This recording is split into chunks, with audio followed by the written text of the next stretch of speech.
One of the very strange things that has happened in this world of ours is that some 1935 years ago, a man walked this earth and raised the dead.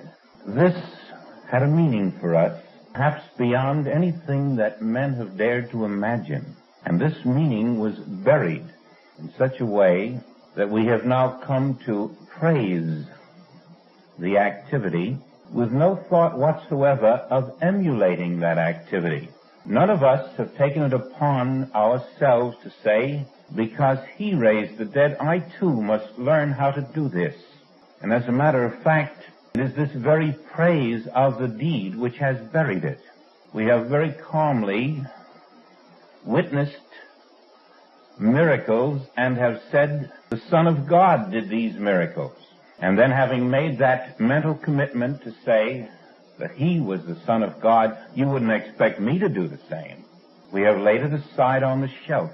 So much so that wherever Billy Graham goes these days, there's a great big conclave about the second coming. The second coming because the first was misunderstood.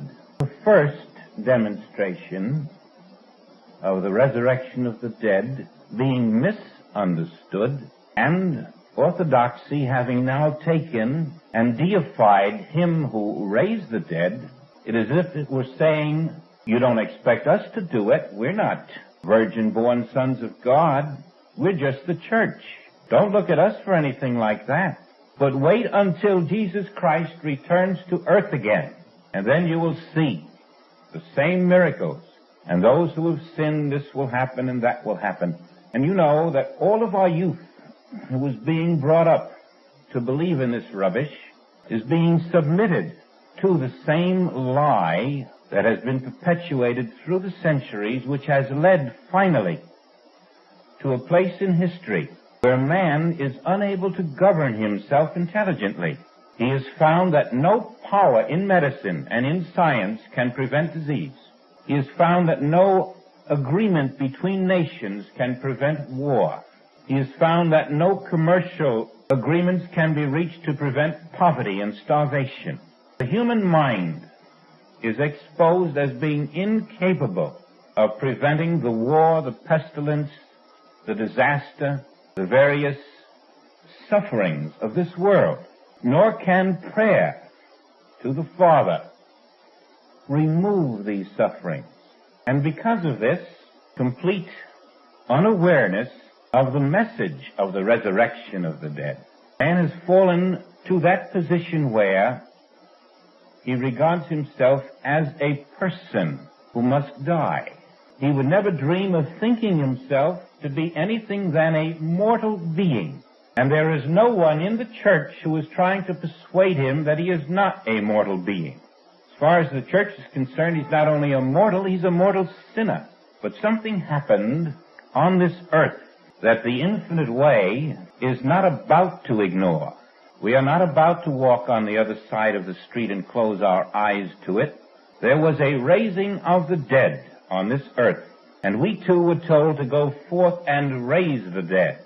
And we must approach that mission with an understanding of the task. Mortality means to perish. That which is mortal dies. That which is immortal is not perishable. And if we be mortal, we be perishable. And if we be perishable, the brain within us perishes with us. And if we are using now a perishable brain, all that it can perceive, all that it can know is that which perishes. The mortal sense of life can only know that which is mortal. Mortality cannot glimpse immortality. That which must die can only associate with that which must die. Now let us look at a child of 12 who is dead. Father's name is Jairus, and he is a nobleman, one of high authority. He apparently was a convert to the Hebrew faith from the Romans, and now, because of his high authority, those of the Hebrew temple are coming to Jesus to persuade him to heal this man's 12-year-old daughter. There was a Hebrew superstition that after 3 days the soul left the body. The silver cord was cut and never again could that soul re-enter the body. If you look closely at the various resurrections in the Bible, you will see that Jesus took them one at a time. First, this child who had just died and was still in bed, and then someone who had died a day and a half and was already in the coffin on the way to be buried. And then to break the false Hebrew superstition completely about the 3-day period in which the soul could not re-enter the body after that, he specifically waited 4 days for Lazarus before appearing before the tomb. This was the slow succession of removing completely, for all time, the nonsense about a soul interred in matter, and to reveal something far greater than these baseless superstitions of the mortal mind. Now we have this girl.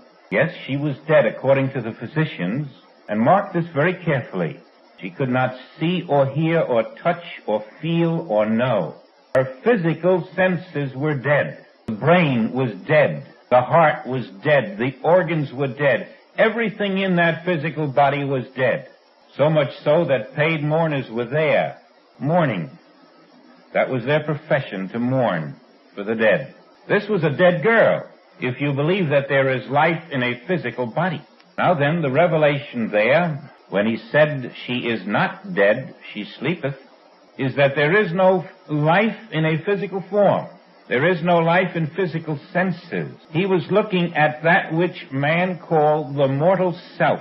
He was looking at you and at me, the mortal self, which man was pronouncing dead. And he said, she sleepeth. He was seeing a life where the world saw death. He was seeing immortality where the world saw mortality. Shall we wait for a second coming before we see it again? Or shall we stand by that bedside now and see what he saw then, but see it now as it is? If you look with dead senses, you're going to see death.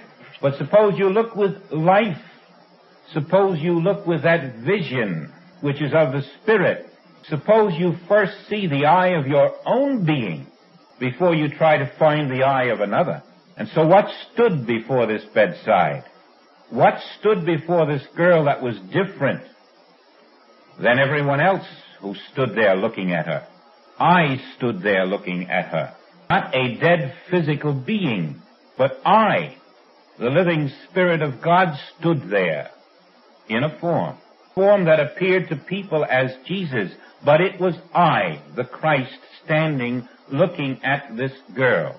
And what does I, the Christ, see? The immortal eye, the immortal Christ, can only behold itself.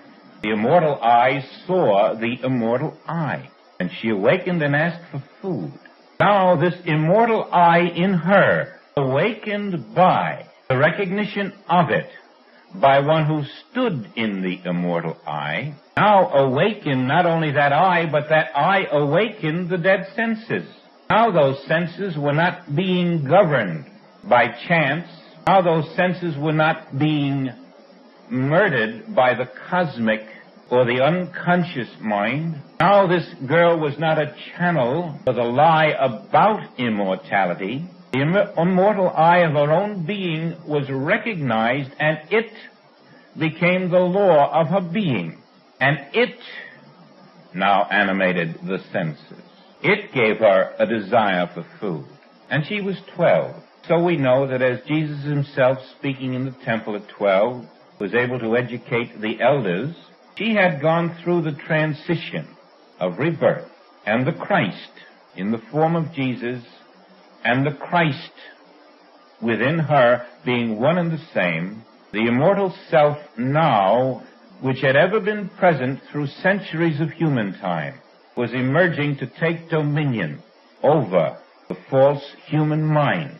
Now, before Jesus brought us this resurrection of the girl, he very carefully laid the groundwork to show us that where we see through a glass darkly, with a mortal mind, with a mortal consciousness, with mortal senses, there is an invisible life present, which is not mortal, which is not subject to chance, which is not subject to human powers, which is not at the discretion of one individual or a nation or a body of material laws, and through a succession of ascending demonstrations, he took us first to the transformation of matter, water to wine, to demonstrate that matter which can be transformed is not of God.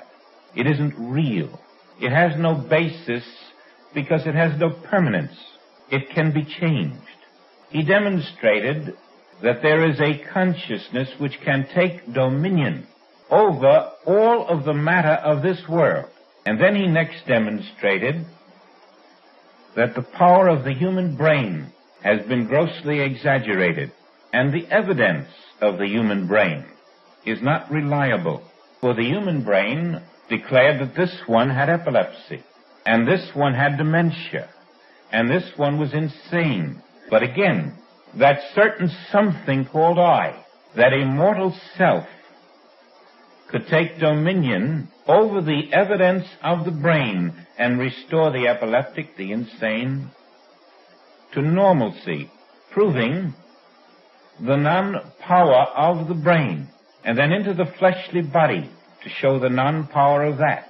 We see the lame and the halt and the withered. Again, the claims of the body, the claim that we live in a body of flesh which has the power to be crippled or lame or sick or diseased. Again, this immortal self takes control over that and removes them from the material laws which claim that the fleshly body can of itself be sick or diseased. This is a mounting demonstration next to the incurable diseases, the palsy, the leprosy.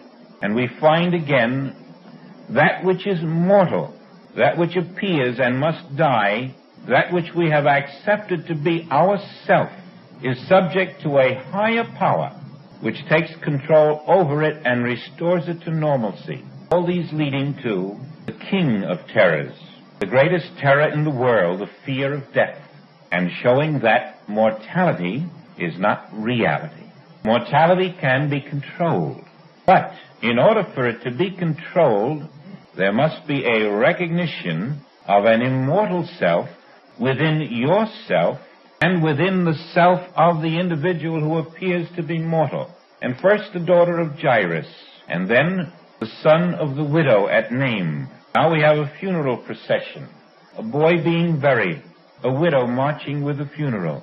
But what does he say? I say, young man, arise. What is the message for you and for me? This mortal self is not what it appears to be. God is immortal. God is all. Now then, if God is all and God is immortal, where can there be anything unlike God? Where can mortality be if God is all and God is immortal? Young man, I say, arise. And then the nobleman's son, the centurion. Now you see it done absently, not even in the presence of the victim.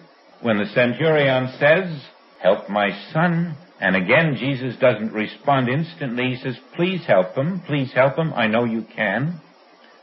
Go thy way, thy son liveth. Why? Because there could be no acceptance of mortality.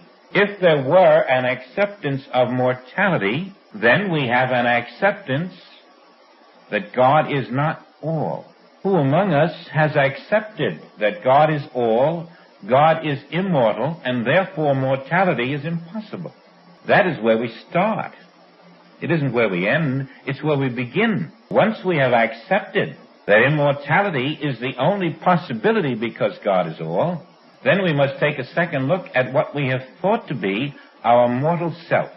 I cannot be mortal because that's a statement that there is a life apart from God. God is life. God is immortal life. There's no other kind. If I am mortal life, then I have stated that my life and God's life are two different kinds. How can I expect divine life to support that which is not divine life? I've declared myself out of divine law. But now I'm accepting what Jesus was demonstrating, that immortality is the reality of the child that appears dead, of the child that is buried, And now of Lazarus, who was buried in the tomb for 4 days. He wasn't concerned about the soul departing from the flesh and then not being able to return. He knew the soul could not depart from the flesh because there is no mortal flesh there. Now, our 40 days in the wilderness must follow his. And those words, 40 days, mean one thing. As long as it is necessary to come to a conclusion about the truth. So those 40 days could be 400 or 4 million, depending on how long it is necessary for you to reach that agreement with the truth which permits you to say, there cannot be God Spirit and God matter. Matter, God is non-dying, and therefore the matter that dies is not of God. There cannot be two worlds, heaven and earth, any more than there can be immortality and mortality. There can only be the kingdom of God. And when I am in spiritual consciousness, that is where I am, in the kingdom of God, in immortal selfhood. Now then, your day in the wilderness is the confrontation with the belief that you are a material mortal being. And if you step out of the wilderness until you have found your answer, you have not had your 40 days in the wilderness. You step out of the wilderness when you know that I am immortal being, and because the flesh is mortal, I am not in the flesh. There can be no quibbling there. As long as you believe you're in the flesh, you have accepted mortality and have not found that I, that immortal self, which the Spirit of Jesus saw in the girl, in the boy, and in Lazarus. That immortal I was there revealed not only as your immortal self, but as the only self on this earth. There is no mortal being on this earth. The revelation of immortality is universal, and you don't have to wait for Jesus Christ to come back to earth. For if you believe on me, the works that I do ye shall do, and greater works shall ye do. This was the total, universal revelation, that if you believe on me, and me is that immortal I, which was revealed in the daughter of Jairus, in Lazarus, son of the widow at Nain, and later in Jesus himself, if you believe on this immortal I as the substance of your being, then the works that the I did as the living Christ consciousness in biblical days, it is prepared to do now in you and as you. That which Christ consciousness did yesterday, it can and will do today. The nature of Christ consciousness is never a variable. It appeared as Jesus, it resurrected the dead, and by that is meant that it discovered the latent divinity where the world saw mortal flesh. To discover your latent divinity where the human mind had presented the idea of mortal flesh, this is the raising of your own self from the dead. And then to look out in this world on all those around you, regardless of the level of their consciousness, and to address yourself to the immortal I of their being. This is raising the dead. Now, as this begins to catch on, and you see that the immortal I was the real healer behind the scenes, that the immortal I is life itself, and once it is recognized, that life begins to overrule the appearance of death, then you do not wait for death in a physical form. You look for life now. You look now for the immortal I of your own being. And this is your 40 days in the wilderness. You go inside to your own I, and there must be a decision reached. Am I mortal or immortal now? Am I perishable or non-perishable now? What is my status? Who am I? And when you come face to face with your reality, that you are the Spirit of God, then you can see why it was necessary to reveal the immortal I of those who apparently were dead.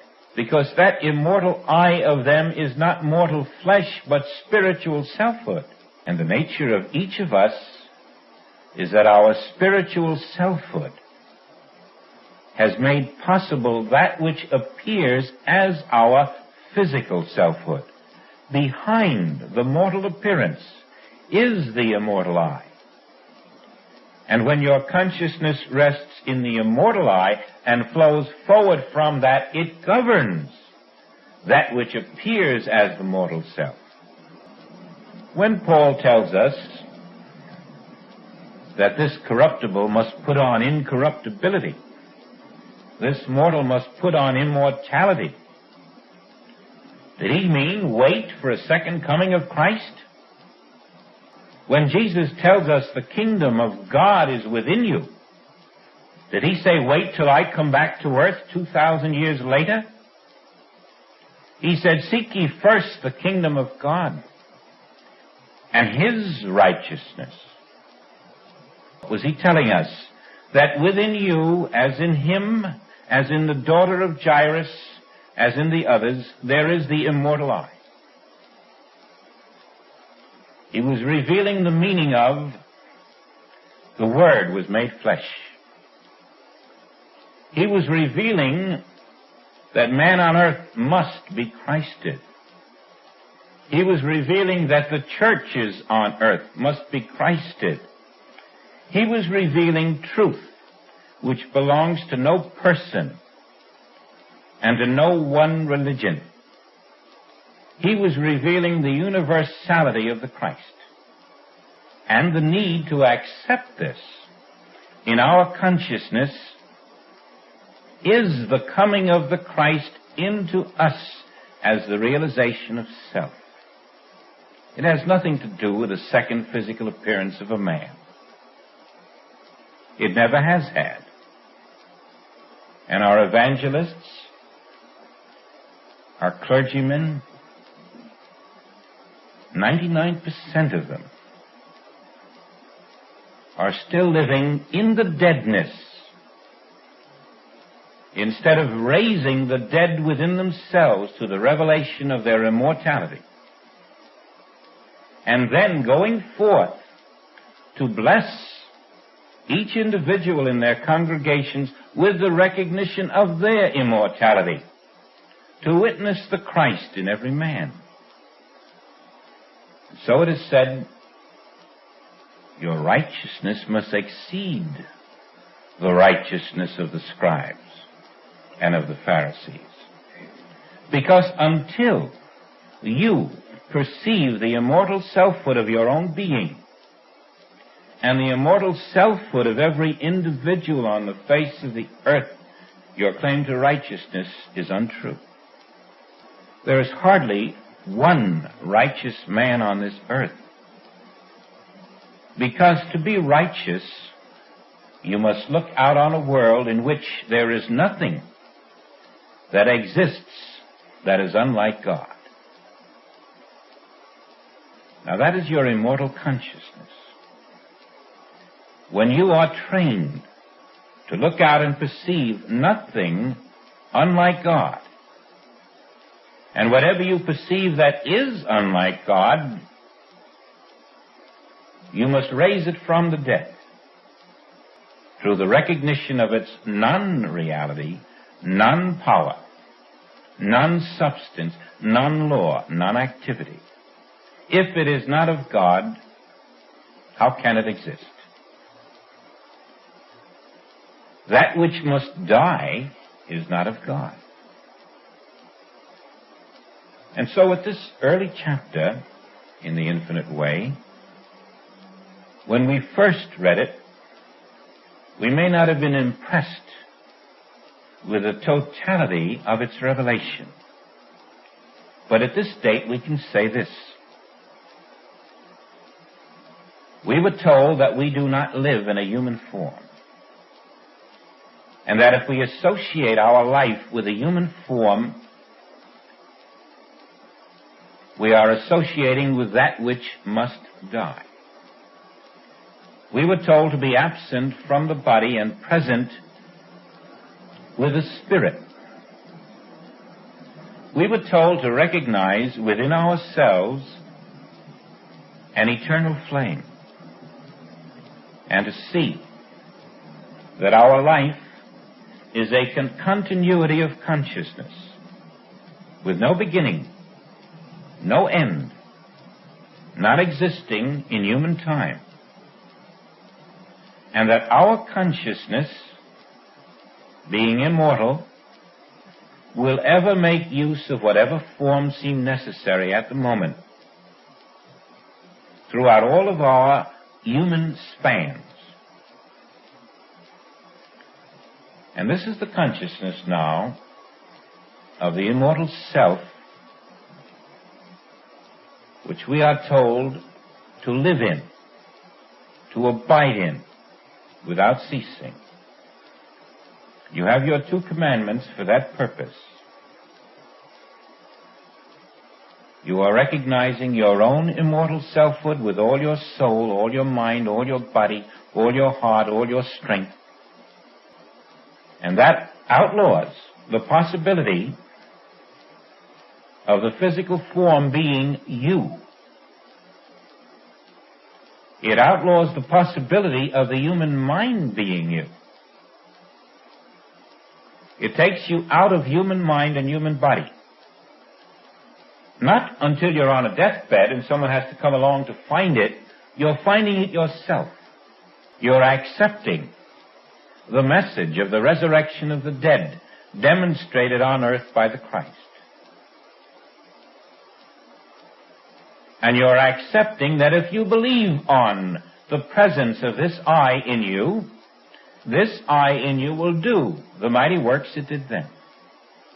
You're accepting this I as your immortal selfhood. And now you're entitled to say, I and the Father are one. For you have received from the Father's immortal selfhood. Son, all that I have is thine. And the Father further says, don't let any fool on this earth persuade you to wait for the second coming of Jesus Christ. Because I, the infinite self, can never leave thee. I have never left thee. I am with thee always unto the end of the world. I cannot return because I have never left. This is part of our 40 days in the wilderness. We have the total world conditioning of religion and science and mental sciences to stand up to in the realization that all of the world sees mortality, death, deterioration, aging. But I believe on the inner Christ. And I live out of that belief. And therefore I see the inner Christ of the doctor, the inner Christ of the clergyman, the inner Christ of the physicist, the inner Christ of all those who do not believe on the inner Christ, for they have not learned the message of the resurrection of the dead. The dead, or the sleeping, are those who live in the consciousness of matter, unaware that matter, which must die, is not a creation of God. And if you're going to go through 11 more chapters, if you're going to go through 20, 30, 40, 50 more years on this lifespan, surely this is the moment to come to grips with the idea that I cannot go through it as matter. For that which was not created by God has no real existence.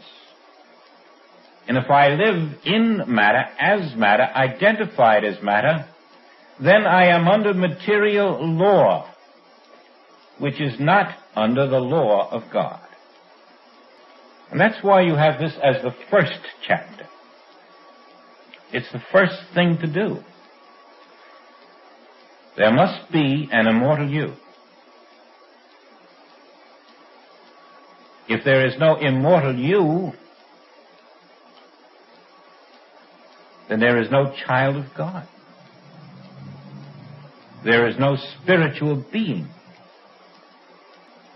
It is because of this false teaching, then, and man's unawareness of his immortal I, that he lives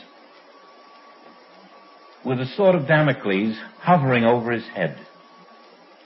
The fear that this sword will come down and take his human life away, take his physical form away, take his possessions away, or damage him in some way.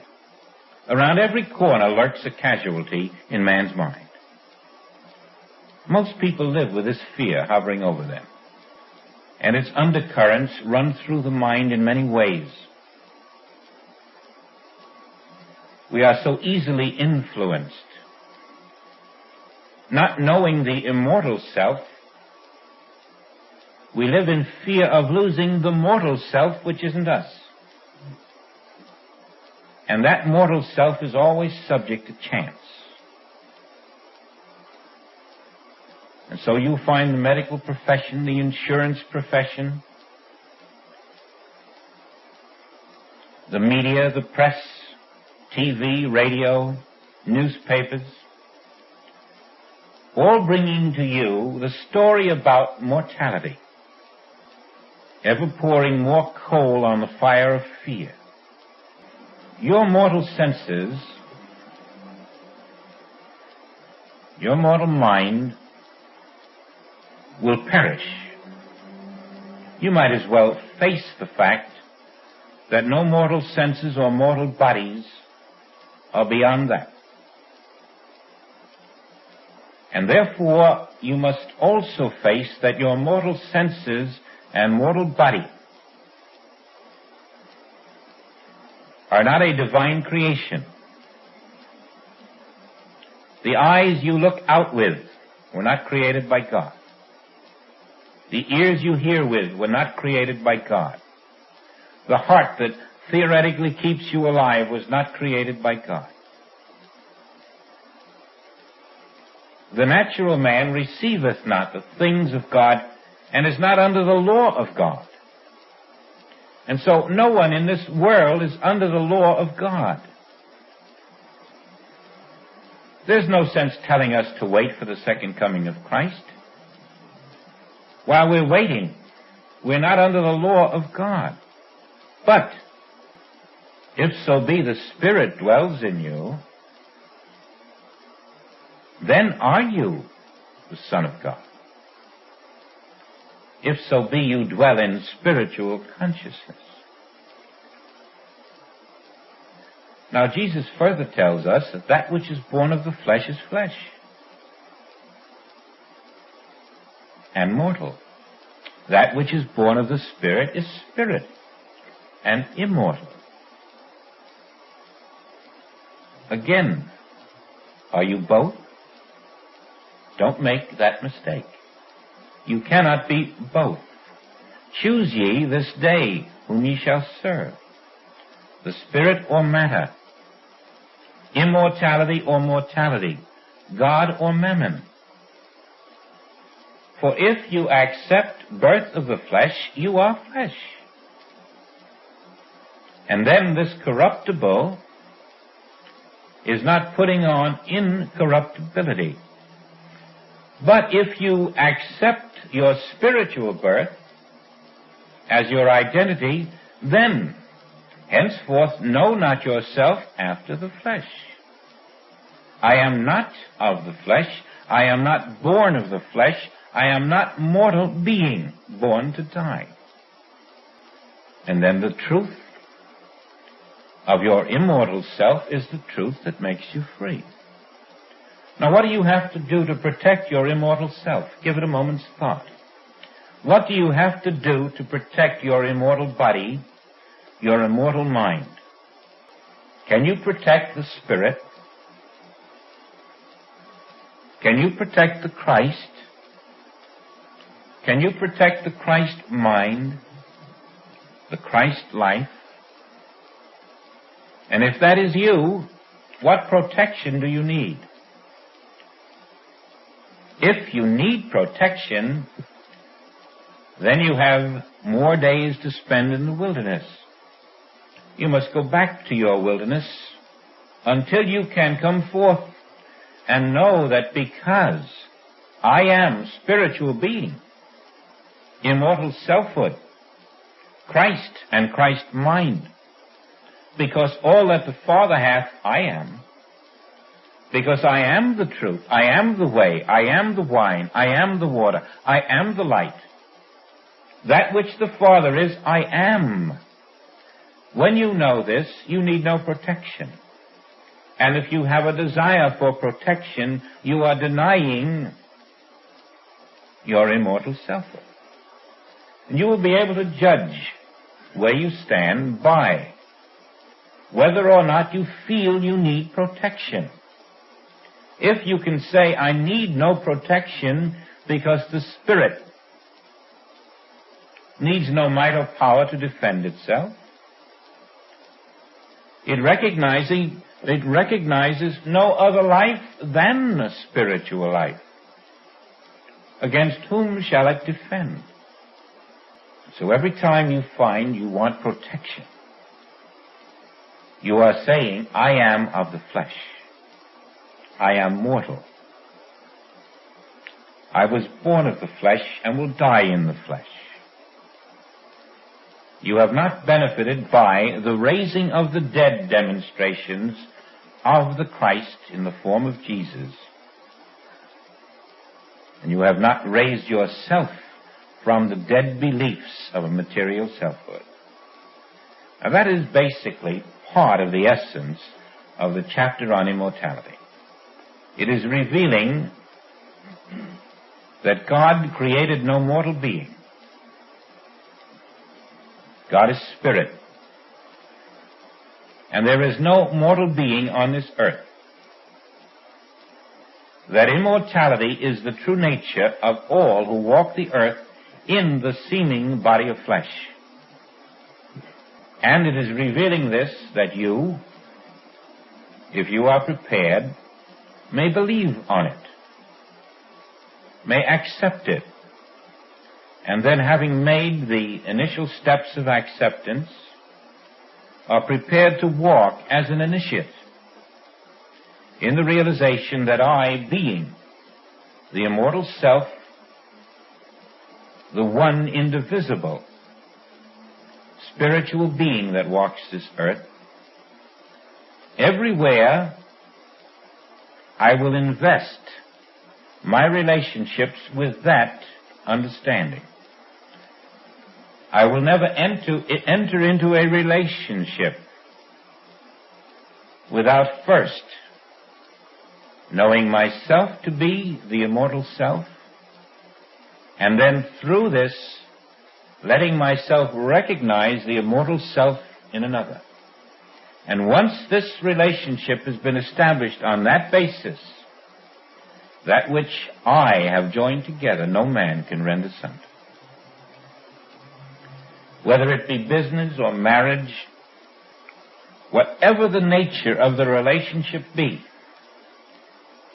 it is blessed with success because you have brought into it the new dimension of immortality. You have recognized first in you, I, the invisible self. And second, in him or in her or in it or the condition, I, the invisible self.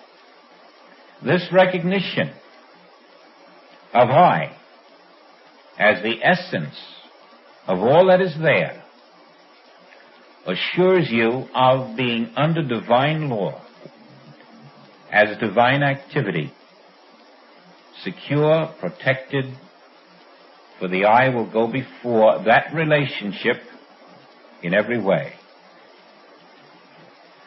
Now you see, we're taking immortality out of a deathbed in the hills of Galilee. We're bringing it into this moment, into the realization that the immortal I revealed there is the same immortal I that indwells my very being.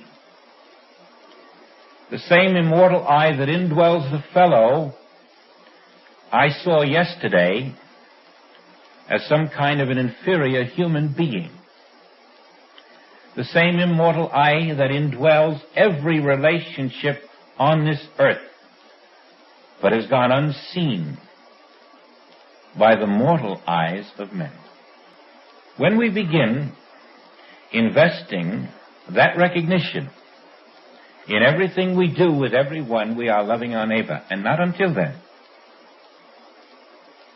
I cannot love you if I think of you as a mortal being. All I can do is malpractice you that way. If you see me or I see you as mortal beings, we have not learned that we are here to raise the dead, to lift our vision above matter which must deteriorate into the vision of spirit, which is endless and unchanging. And so today is really a beautiful chance for all of us to take the two commandments and to see that as we put them together, we are being told to recognize the immortal I everywhere.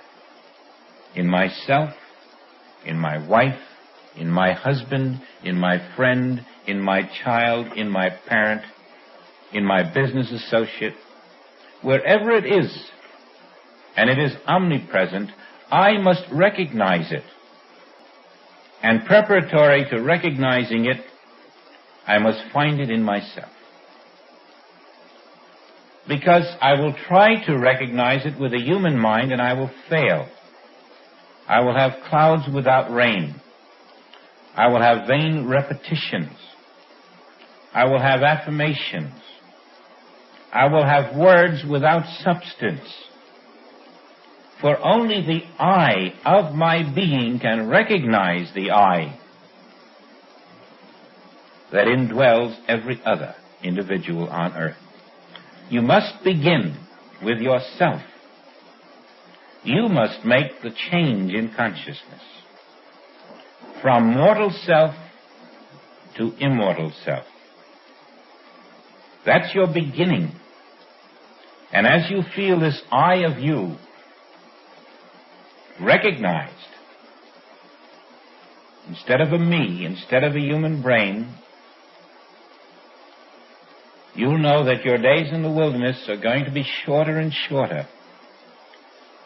You'll also know that to emerge before this has been completely clarified, until I in you have been born, until Christ in you is realized, until you have recognized the presence of God in you where you stand, you're not ready to go forth and raise the dead. You're not ready to go forth into divine relationships. You're not ready to go forth protected from the world consciousness of disease and disaster. Now let's do that within ourselves now. There is a turning place, a turn ye and live. Turn ye from a person born of the flesh who lives in the flesh as the flesh, and find a place where the human mind is taking no thought, for that human mind is of the flesh.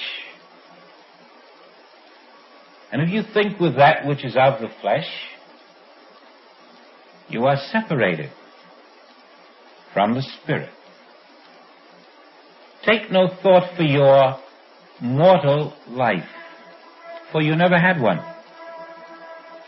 You never had a mortal life. The mortal has been the imitation of the immortal. The material has been the imitation of the spiritual. And right where the imitation appears, I am. I in the midst of you am your immortal life. I in the midst of you am your spiritual self. I in the midst of you am your being, and beside me there is no other. Your name is Spirit, immortal Spirit, without opposite, without a mortal selfhood. And that which appears as your mortal selfhood is a cosmic imitation of I in the midst of you. I in the midst of you am deathless. I am immortal. I will always be yourself. Abide in me, and let me rise in your consciousness as the risen Christ. Let me look out through your eyes at this world, and I will show you my kingdom on this earth. I will show you the immortal kingdom of God on this earth if you will let me look through your eyes. Receive me in your heart. Receive me in your soul. With all your heart, mind, soul, and body, love me above all else, for I am the reality of your being. I am the Christ which has never left you and never can. I am the eternal Christ, Son of God. And I am your being. Abide in me. Let me abide in you. And you will bear fruit richly. For I will go before you, and I will perform all that you are appointed to do. I will even take you through the valley of the shadow of death, and you will fear no evil, for I will be there. And I will take you into your next consciousness, and I will take you into many mansions that the Father has prepared. Do you see that I am the way? I am the way out of the tomb of false mortality that has saddled this earth because it has been waiting for a second coming and ignoring that which is here now as the eternal Christ. Turn ye to this I, and then live out of this I, as this I, and let I live itself as you. This is immortality realized. And this turning is the birth of Christ realization. Let the outer consciousness put up its sword. It no longer need defend anything. I am the Lord. I who transformed water to wine, I who resurrected that which appeared to be dead, I who did the healing miracles on earth, I am the self of you. You need no defense. I am ever with you. What you need is the realization that I in the midst of thee am God. Accept my presence where you are. I in the midst of thee am God. Be still and know that I am God. I can never leave you. I will be with thee always, even unto the end of the world.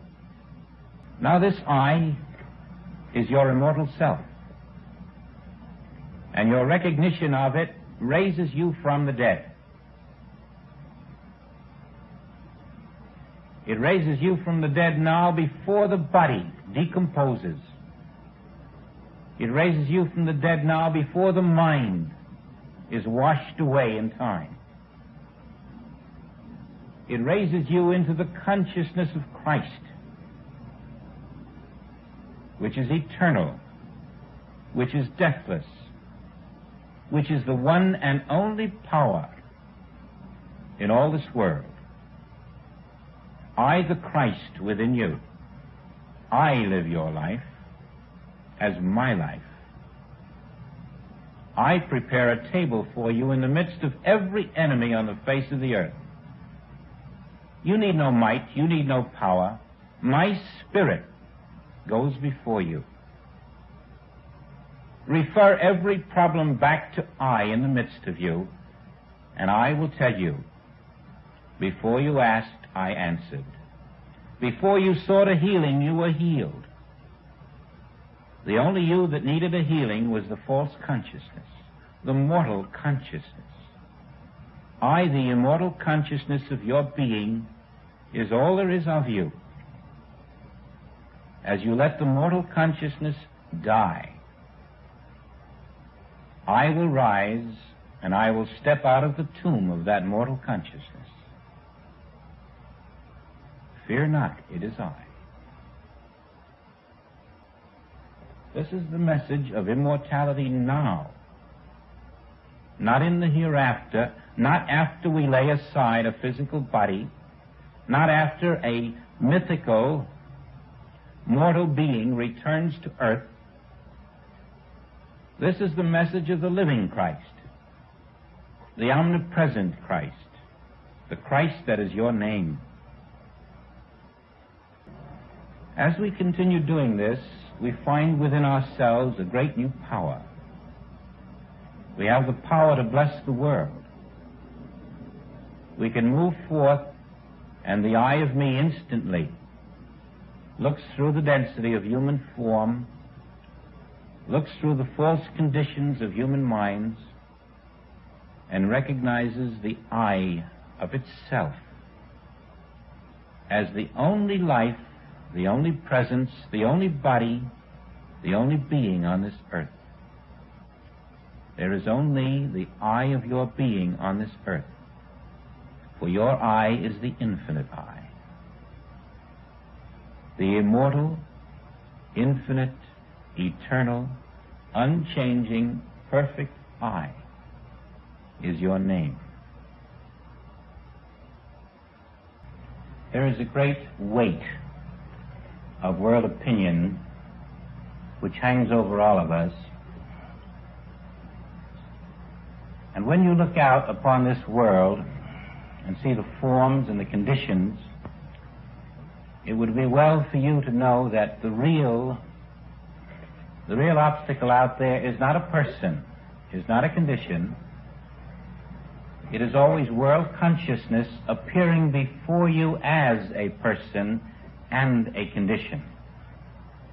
And so this particular fellow who's obstructive or in some way objectionable, or this particular condition, this lack, this limitation, this disease, this suffering, none of these have their origin in God. And without being of a godly source, they can only exist in the world consciousness. And this forms itself seemingly external to your being. As we go along, you'll realize, or you probably do now, that there is nothing external to your being. It only seems to be external to your false mortal consciousness. And therefore translate everything that is objectionable before you as world consciousness, individualizing as that particular form of objection. And you'll find you're not fearing it quite as much, and even in the proper identification of it, there will be a tendency for it to dissolve right under your awareness of its truth. And so this situation called war, or this situation called hurricane, or this situation called supply, is only world consciousness appearing as the lack, as the war, as the disease. Get rid of those words and rest in the knowledge that world consciousness is merely approaching me in different masks, in different forms, in different conditions, but always it is the one counterfeit. World consciousness, which is presenting the good and the evil, the dualities.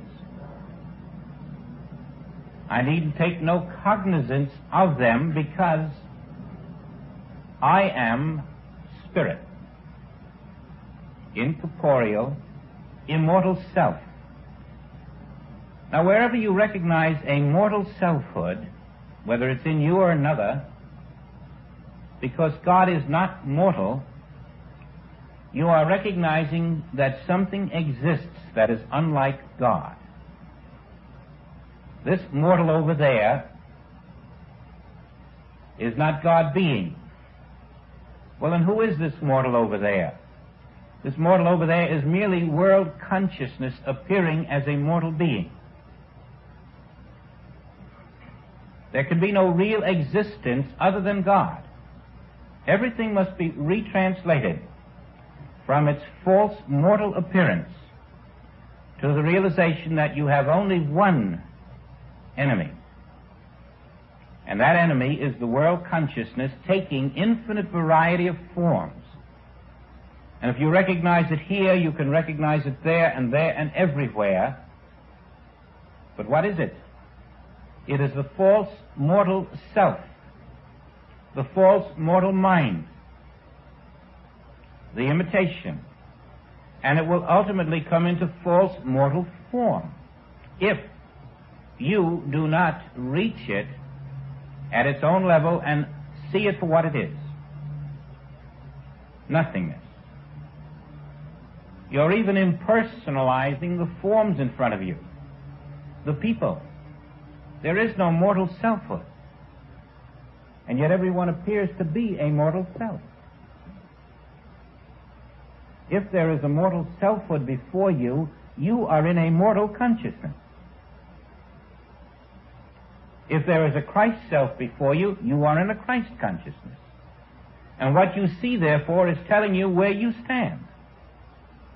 If you're seeing the Christ, you're in Christ consciousness. If you're seeing the mortal, you're in mortal consciousness. There can be no quibbling about it. And therefore, you're going to recognize the Christ there because if you're not in Christ consciousness, you are subject to mortal law. You are subject to everything that is on the calendar today. If there's a flu bug schedule, you're going to have it. You're going to have an opportunity to have it. And therefore, we must live in the consciousness that there is an immortal self and an imitation mortal self on a worldwide level. There are not two worlds. In one level of your consciousness, you could live between two worlds. But now you're not between two worlds because you recognize that only one exists, the immortal universe of my Father. The Word is the spiritual universe. And that is where you live, in the spiritual universe. You live in it by living in the consciousness of it. I am conscious of the spiritual universe. And all that is presented to me of the material universe is the imitation of my universe. Even that imitation form that I see in the mirror is an imitation of my spiritual form. And there's where you're abiding. And with it, you're not giving up the pleasures of this world. Never make the mistake of thinking that you are, or that you're supposed to. That you're supposed to suddenly will all your possessions to a dear friend who knows nothing about immortal consciousness. Nothing of the sort. We are being lifted to a higher life, a new dimension of life, in which the joys and the pleasures and the relationships are enduring, not subject to the laws of tomorrow's earthquake or tomorrow's change of weather. We are being lifted to the new kind of life in which we are independent of the laws of the material world. Not that we want to break their laws, but we simply are not encased in bodies of matter that are subject to the various viruses of the world. Now, Paul has this to say: "Behold, I show you a mystery. We shall not all sleep, but we shall all be changed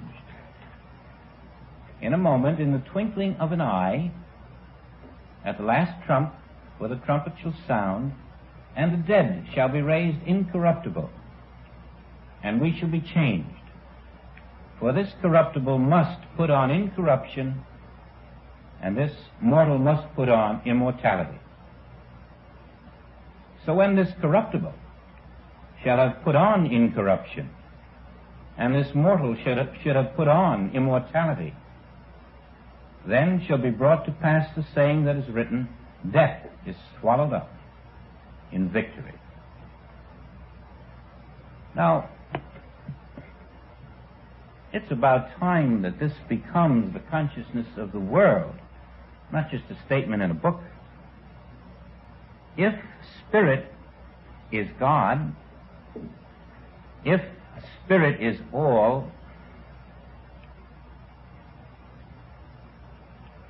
where can spirit go when it dies? Nowhere. Spirit is spirit. Where can you go? Nowhere. There's no place for us to go. We will always be where we are. And where we are is where we must learn to live. We are not here to live that we may die. We are here to live enduringly, and to live in the consciousness of ourself. Life has no opposite. Life is God. Life is immortal.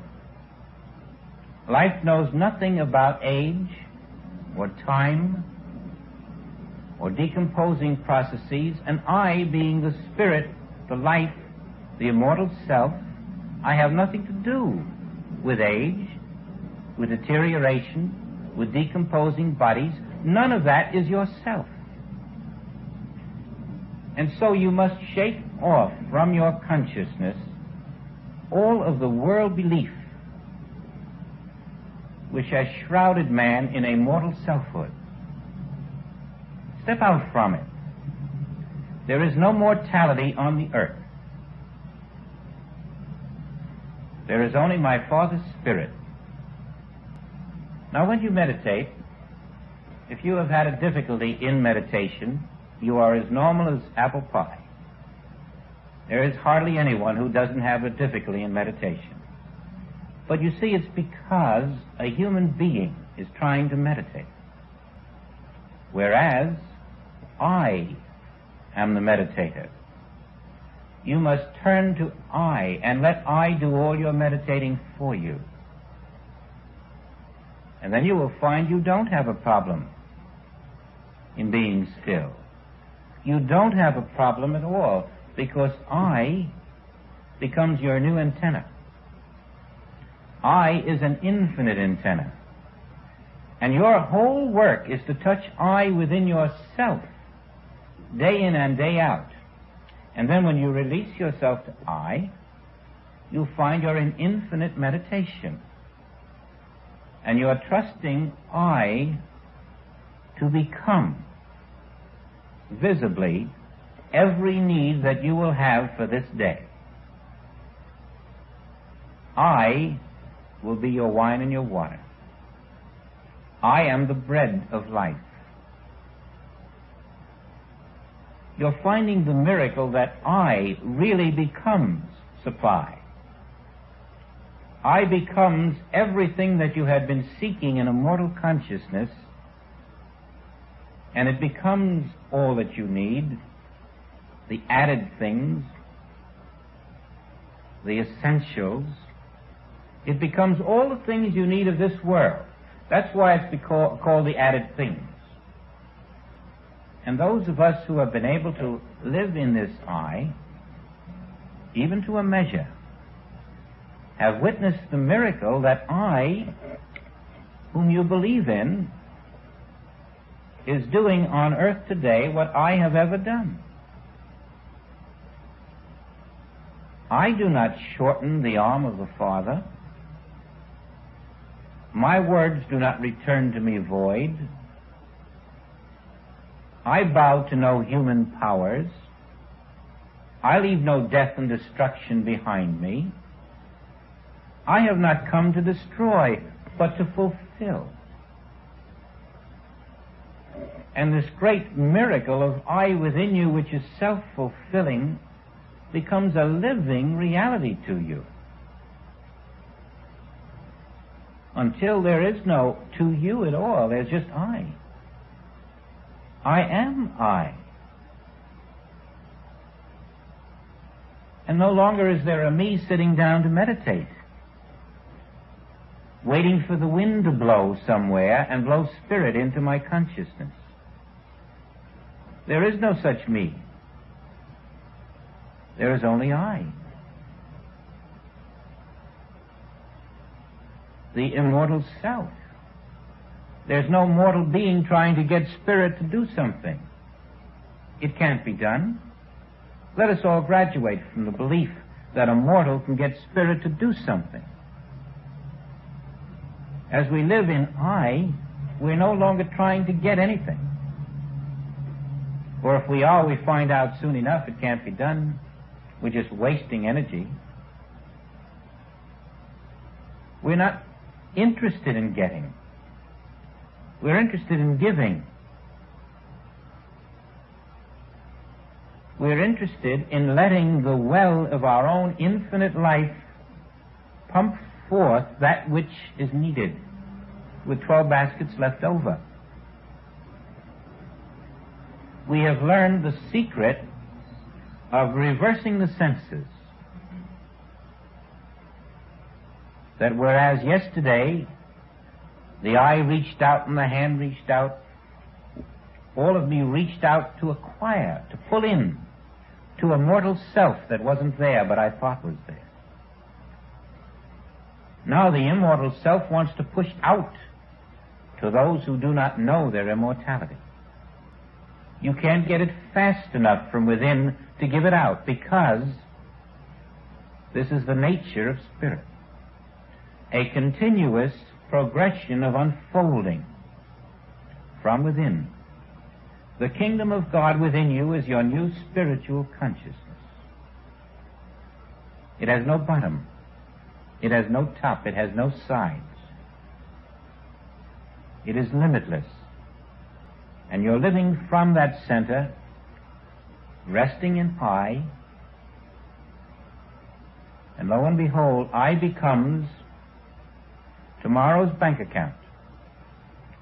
I becomes tomorrow's food supply. I becomes companionship.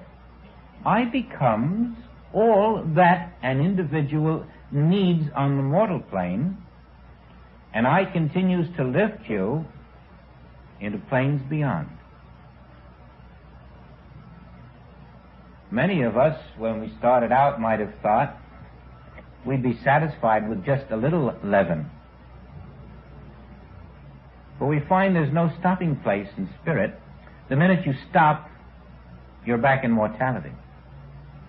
There is no stopping place. We must ever be poor in spirit for the simple reason that the unfoldment of spirit must be infinite. And now we are letting life move at its own rhythm. We are dropping our attempt to control life. We find that our attempt to control life brings us into mortal mind. We are feeling the pulse of an infinite rhythm, and we find that it is perfect in its dominion over every material law. It recognizes no disease, no lack or limitation. It dissolves every untrue mortal appearance. My immortal self is self-fulfilling in every way. My immortal self can never leave. There is no other me than my immortal self. And there is no other you than your immortal self. And now if I want to present to you a picture of a mortal being, it is your function to look right through what I present and to witness only the immortal self that stands before you. As you forgive me my trespasses, you will be forgiven. As you recognize my immortality in spite of what I may do as a human being, you are recognizing your own immortality. And that is the nature of forgiveness. To thine own immortality be true. Now, once you have accepted this, what is the nature of your being now that you are the immortal self? The nature of your being is such that whatever is true of God is true of you. Whenever you use the word God, you're speaking of your immortal self. Whatever is untrue of God is untrue of you. If God does not destroy, you do not destroy. If God cannot be destroyed, you cannot be destroyed. If God cannot be sick, you cannot be sick. If God cannot lack, you cannot lack. If God has no evil in God, then there's no evil in you. There can never be something true of God that is untrue of you, or true of you that is untrue of God. For there is only the one immortal self. And the longer you find your ability to live in it, the longer you are a righteous man. Now we're way past the scribes and the Pharisees. Our righteousness is the righteousness of immortality. The self that is ever the self called God. As you dwell in this knowledge, you can cancel out, you can literally crucify all of the beliefs that in any tomorrow you can have a lack or a limitation or a problem. They can only occur in a false self. If you are in my immortal self, then all of your tomorrows are already perfect in truth. And so this is the work you do in your meditation. You nullify the million tomorrows that are going to make their demands by recognizing my immortal self knows nothing about tomorrows. My immortal self is not waiting for time to unfold. My immortal self is the finished kingdom of God on earth now. All that I need is already established in my immortal self. Mortality, with its varying problems from day to day, is the false identity that I have put off. That was the corruptible. I have put on incorruption. And every time I have a problem, regardless of its nature, that is the lie about God that is presenting itself to me through a false consciousness.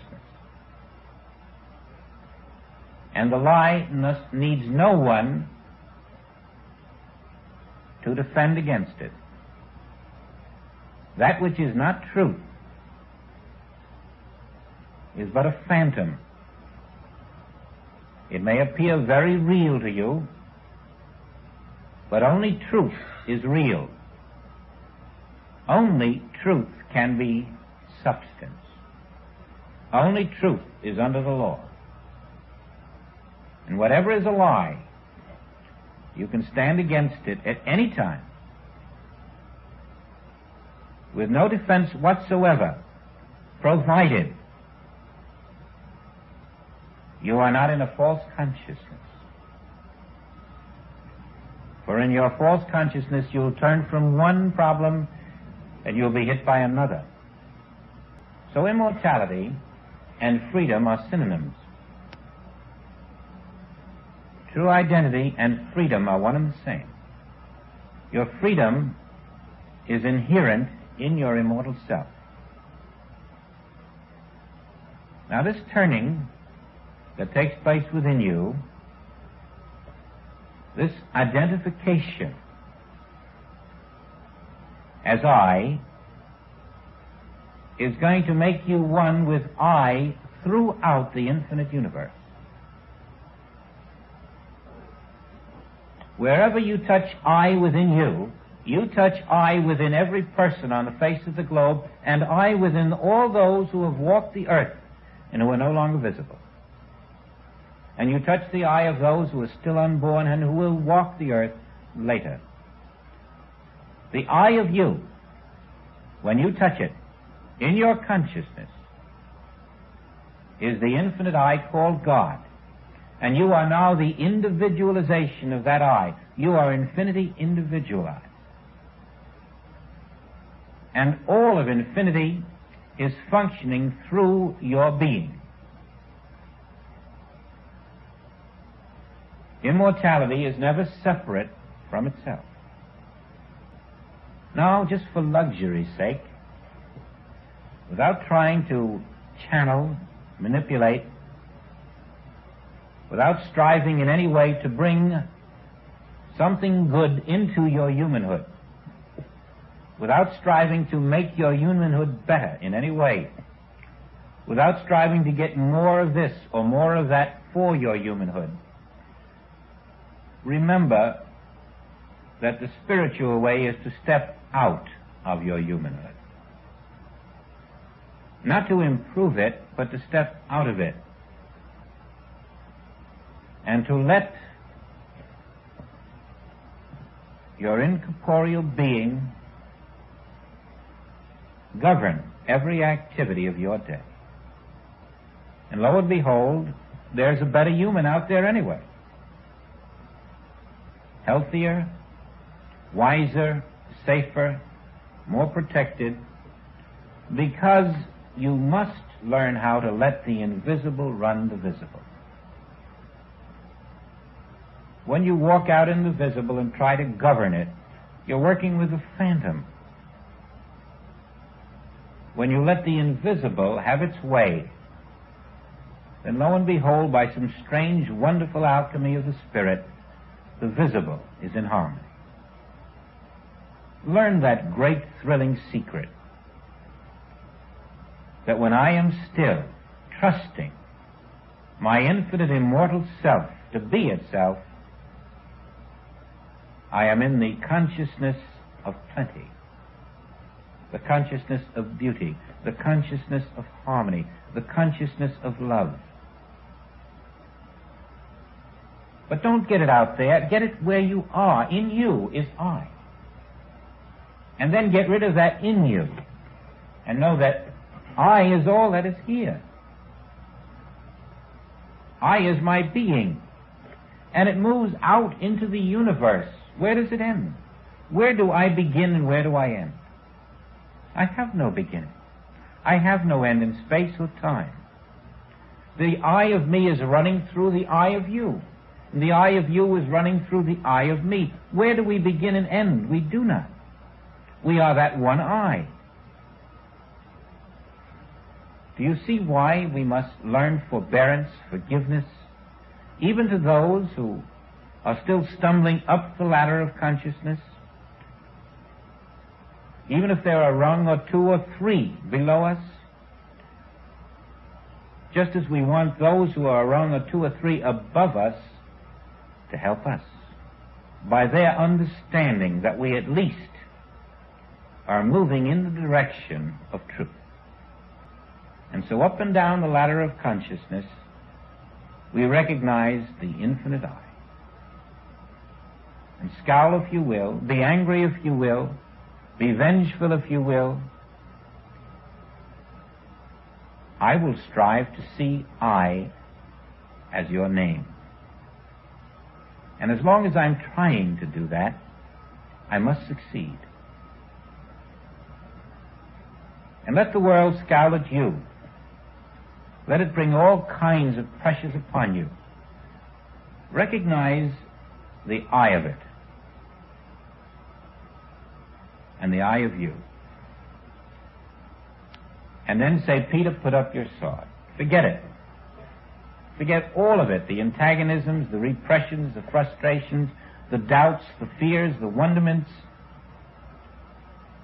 I is on the field, and I is the only one on the field. And I can blindfold myself, I can turn backwards and know I is there. I don't have to second guess it. I don't have to keep one eye open to watch what it will do. I is on the field. I is ever on the field. I is ever running its perfect universe, and there is no other universe than that invisible perfect universe of I. Live in it. Live in that invisible perfect universe, no matter what you see. And the law of externalization will take place.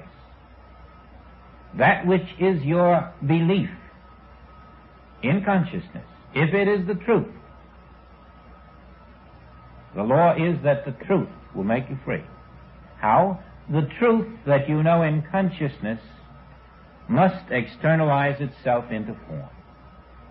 There is no power on earth to stop it. Spirit and its manifestation are one. The Word must become flesh. But there must be someone to recognize that I am the Word. I am the Word made flesh. There is oneness there, and oneness is spiritual power. Now, we gain nothing by letting our emotions take hold. We gain nothing by letting the human mind respond to the sensations that come through the universe. We gain nothing by the pains and pleasures of this world, because all must pass. We gain nothing by seeking those things that must perish. But we do gain ourselves by laboring for the meat that does not perish but endureth forever. Laboring for the consciousness of the invisible spiritual kingdom all around us. Then the fruits of that kingdom must appear. Wherever you see a mortal being or hear about the mortal race, don't think because you haven't done something about it that it hasn't entered your consciousness. Don't think because you didn't join in and agree that it didn't have its impression upon you. There must be a conscious rejection of every influence, of every lie about your infinite immortal self. That's what this is all about. The day in and day out conscious rejection of what I'm not, so that what I am can show forth the glory of God on earth. Now, what better vocation can we find? Wherever we are, whatever we're doing, to live in the consciousness that this, that I am, is God itself. And it isn't wearing a physical body, it isn't in a mortal form, but it's here, and it's there, and it's around the corner, and it's right under that stone over there. It's right behind that house over there. All of these physical appearances must be dissolved in your consciousness in the realization that they too will perish, but I, the living Spirit of God, am forever. And I do not yield my dominion to that which will perish. Let it resolve itself inside your consciousness until that strange phenomenon called the voice assures you that I am come. You have walked through the door. I am the door. You have walked through the door.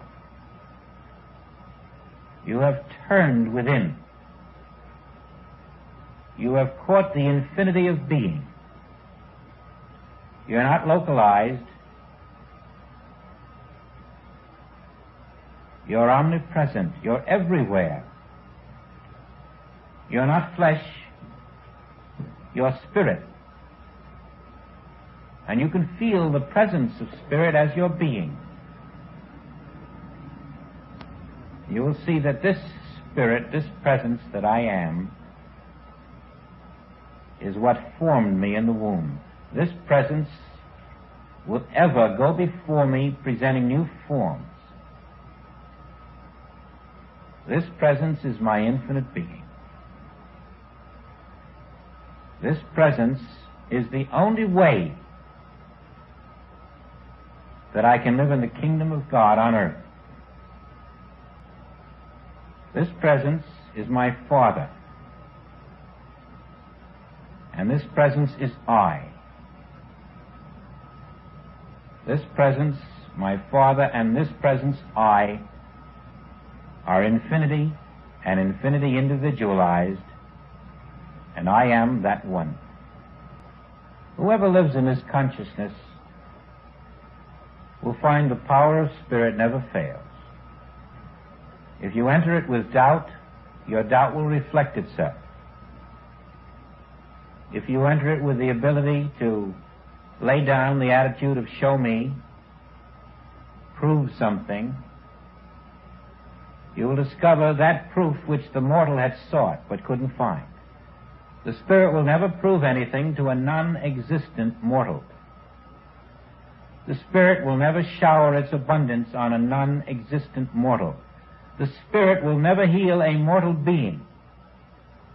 But as you lay down the garment of mortality, your immortal self reveals itself as that which you had sought when you were speaking out of a mortal consciousness.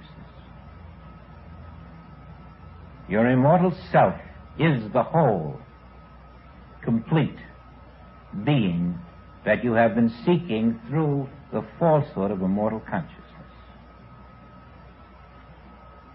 As you lay down this mortal being, all that you had been seeking is revealed as the nature of your true being. Now, as you catch these subtleties, then, you won't be tempted by the decoys to heal the foot, to heal the heart, to heal the virus, to heal anything. Who wants to heal that which does not exist? That's yesterday's consciousness. We're not looking for healings. We are that which is the immortal perfect self. And that is the eternal healing of all that needed healings. We're not looking for supply. We're not looking for a longer life. We're not settling for fractions. I am life. I am truth. I am health. I am immortal self. You can't heal me. There's nothing to heal. And that is the consciousness we're trying to build now, above the mortal desires and plans and ambitions and fears and doubts and wants. And there's not one of us who can't, within himself, rest in that and feel the self-healing influence of your own immortal being. Perpetually self-healed of everything. Thou seest me, thou seest the Father. And the Father is not sick, not limited, not lacking. Are you that self? If you're not, you need healing. If you are, you need no healing. And so today we're all becoming the one who needs no healing. For I am the Spirit of God. That should be our permanent goal until we awaken each day to that consciousness which makes each day a divine day. So we have our sights set for us. I might tell you this house is called Immortality House for one reason. It was given in meditation for one thing, but as you see this chapter of immortality, this is the truth of our being. And house is the consciousness, and I'd like you to know that when you come here, you're entering the consciousness of immortality. And perhaps when you come and bring that consciousness, then you are Immortality House too. And we are all in Immortality House, the consciousness of our immortal being.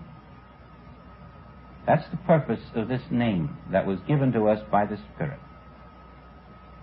so that each of us can be aware that our consciousness must be the consciousness of immortality. Next week is spiritual illumination, and you'll find that the eye of you already is illuminated. So naturally, if you were in the eye, we wouldn't see you next week, and maybe we won't. The eye of you released is the spiritual illumination we will discuss in this second chapter. I'd like to meet those of you I haven't met before and thank those of you who have come today. I should like also to suggest that in the future classes, inasmuch as you know what each chapter will be, that you possibly, having read it before you come, that way we can go through this book and all come out of it with the knowledge that I understand it. There's nothing in it that's puzzling me. And with that, of course, we can develop our consciousness to the point that when we say infinite way, we mean my consciousness, my infinite consciousness. Thanks very much.